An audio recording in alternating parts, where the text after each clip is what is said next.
ଝୋଲା ଝରଣାର ଚହଲା ପାଣିରେ ନୀଳ ଆକାଶ, ଆକାଶ ଦେହରେ ଭାସୁଥିବା ମେଘ ସବୁ ପାଣିକୁ ଓହ୍ଲେଇ ଆସିଛନ୍ତି ଯେମିତି।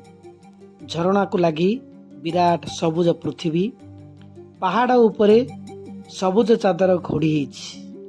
ଉପରେ ଶରତର ମାଛକାତିଆ ଆକାଶ।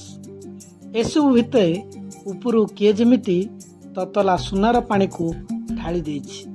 ସୁନାର ଚକମକ ଆଲୁଅରେ ରାୟଗଡ଼ର ପ୍ରକୃତି ହଳଦୀ ରଙ୍ଗ ଧାରଣ କରିଛି।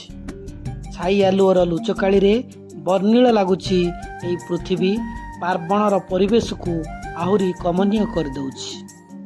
ପ୍ରକୃତି ବ୍ୟସ୍ତବହୁଳ ମଣିଷକୁ ଆମନ୍ତ୍ରଣ କରୁଛି, ଆସ, ଥରେ ଆସ ମୋ ପାଖକୁ, ପ୍ରକୃତିର ହଳଦୀ ରଙ୍ଗକୁ ଅନୁଭବ କର।